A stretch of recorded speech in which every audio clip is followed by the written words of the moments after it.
Sur la route du processus d'enrôlement des électeurs pour la constitution d'une liste électorale biométrique, Jean-François Ndongou, le ministre de l'Intérieur, a reçu ce matin à son cabinet de travail les responsables des partis de l'opposition réunis au sein de l'UFA et de l'ACR. Et puis, invité du journal, Dr Nicolas Anthony et Dr Jean-François Mboumba, ils viennent nous parler du projet GAP Alliance et de l'atelier de perfectionnement professionnel programmé à Franceville du 22 au 27 juillet 2013. Mesdames, Messieurs, bonsoir et merci de choisir Gabon Télévision pour vous informer. Vous êtes naturellement les bienvenus. Le président de l'Assemblée nationale, Guy Zoubadama, rentre d'Abuja au Nigeria où il allait représenter le chef de l'État Ali Bongo Ondimba au sommet extraordinaire de l'Union africaine sur le VIH-Sida, la tuberculose et le paludisme. Sur cette importante rencontre, voici les détails avec Nicolas Monsard et Tim Boulende. Le président de l'Assemblée nationale, M. Guinzouba Ndama, à la tête d'une importante délégation comprenant le ministre de la Santé, Léon Nzouba, a représenté le président de la République, chef de l'État, son Excellence Ali Bongo Ondimba, du 15 au 16 juillet 2013, au sommet extraordinaire de l'Union africaine d'Abuja sur le VIH-Sida, la tuberculose et le paludisme. Une occasion qui a permis au Gabon, par la voix du président de l'Assemblée nationale, M. Guinzouba Ndama, au premier jour des travaux, de réaffirmer la ferme volonté des autorités gabonaises de lutter contre ces trois fléaux.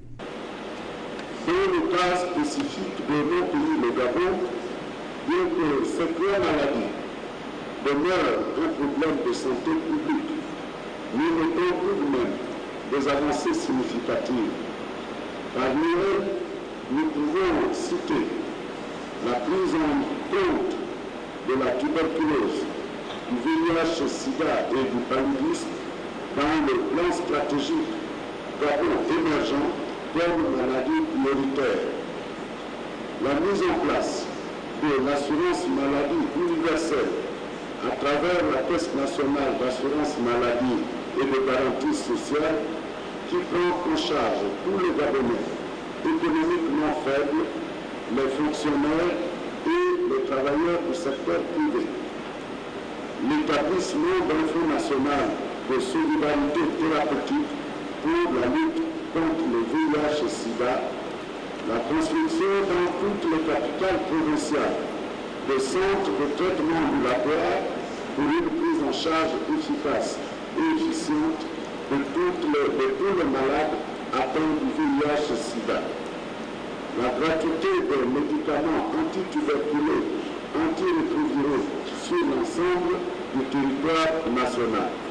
À ces avancées significatives, M. Guinzouba Ndama a rappelé le rôle primordial des partenaires pour l'appui technique notamment et financier et surtout de la communauté en citant notamment l'engagement de la Fondation Sylvia Bongo Ondimba, ONG dont la fondatrice est la première dame du Gabon. Cette fondation apporte à l'État un soutien non négligeable à travers des actions multiformes telles les formations du personnel et la distribution de moustiquaires imprégnés d'insecticides à longue durée d'efficacité. La lutte contre la tuberculose, le paludisme et le VIH-Sida nécessitent de nous tous de la solidarité, de la cohésion et de l'harmonie dans les initiatives. Ceci est indispensable, sinon hautement recommandable, étant donné que le combat mêlé est difficile, très difficile même, mais pas impossible à gagner. Au terme des travaux du sommet extraordinaire de l'Union africaine, le président de l'Assemblée nationale, M. Guinzouba Ndama, en présence du ministre de la Santé, Léon Nzouba, a été reçu en audience par le président de la République fédérale du Nigeria, son Excellence Goodluck Ebele Jonathan, à qui il a transmis un message de son homologue, frère et ami, Ali Bongo Ondimba.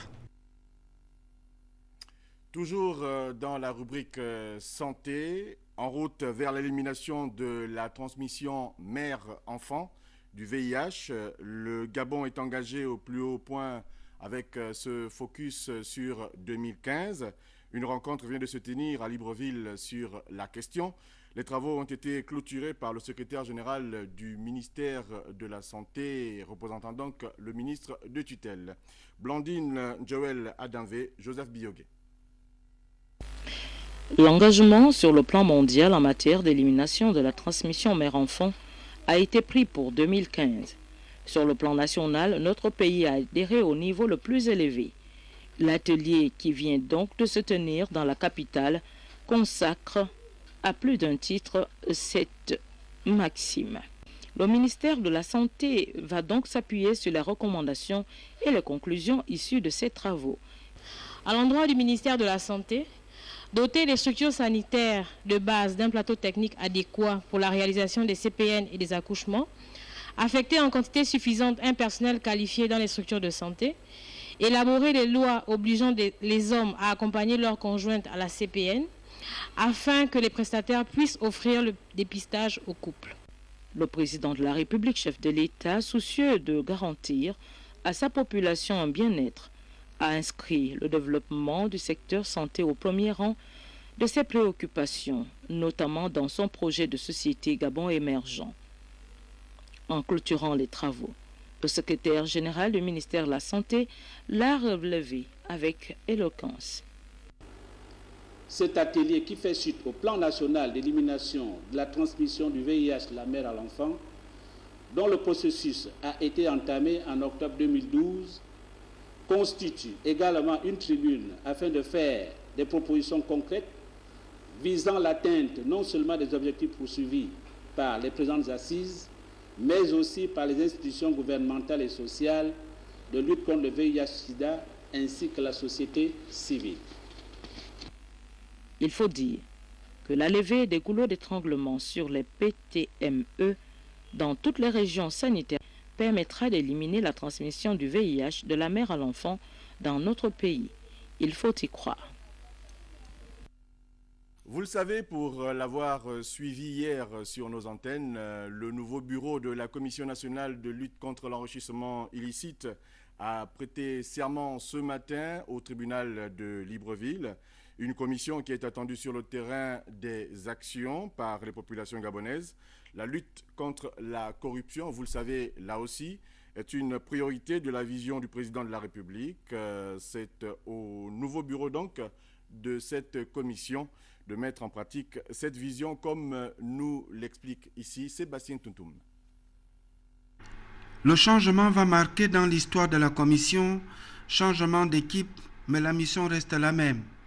De Vincent Lembondo au Mali à Dieudonné Ondunga à Ouassi. La corruption entraîne la croissance économique, en ce qu'elle décourage les investissements privés étrangers et même nationaux. La corruption entraîne le relâchement de la moralité et de l'éthique républicaine. Les pratiques corruptives sapent la confiance des citoyens dans la démocratie et dans l'état de droit. Le nouveau président de la commission est surtout attendu sur un terrain pratique pour asseoir sa crédibilité. Le Gabon dispose d'un plan stratégique national de lutte contre la corruption et le blanchiment des capitaux.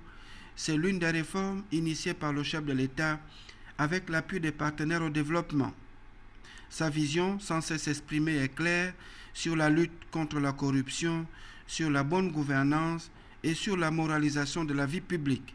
Notre ambition ne pourra être réalisée si nous ne mettons pas aussi en place les mécanismes de la bonne gouvernance.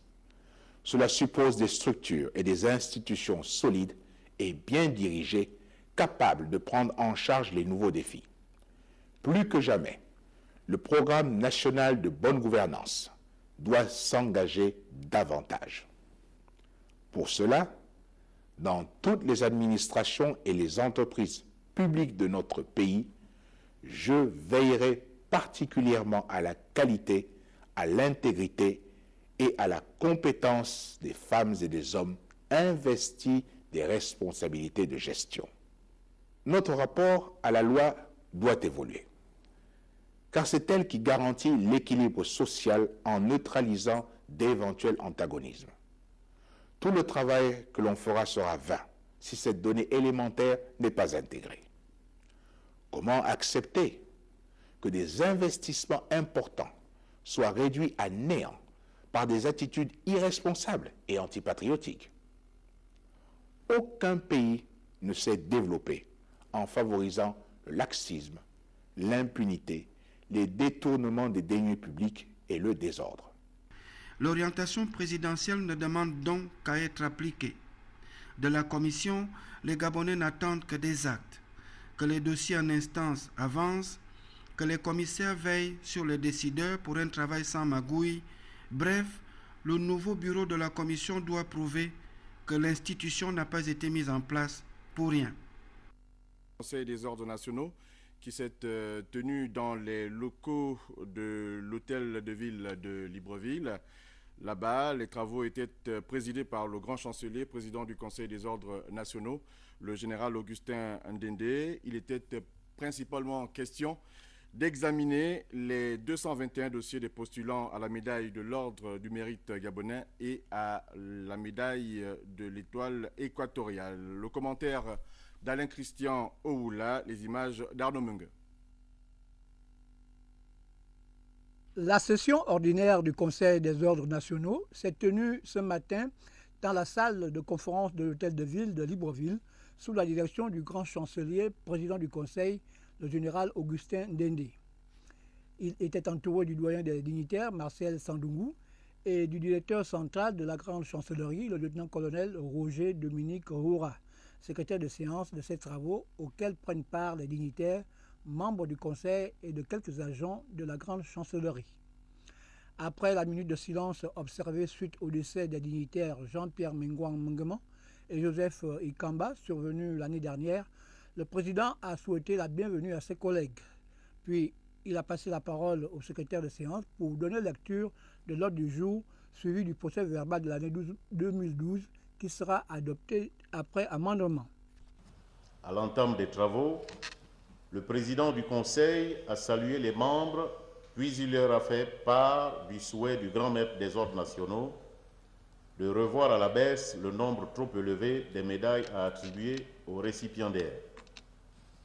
Il a par ailleurs déploré le fait que certaines administrations n'aient pas transmis à temps ou alors pas du tout les mémoires de proposition de leurs agents. En outre, il a informé l'auditoire de l'attribution des nouveaux locaux de service à la grande chancellerie par la présidence de la République, tout en précisant que les 7e et 8e étages de l'immeuble et les arcades abritent désormais les services de l'institution dont il a la charge. Ensuite, les dignitaires ont procédé à l'examen des dossiers des postulants qui leur seront soumis dans les deux ordres, l'ordre équatorial et le mérite gabonais, soit un total de 221 dossiers.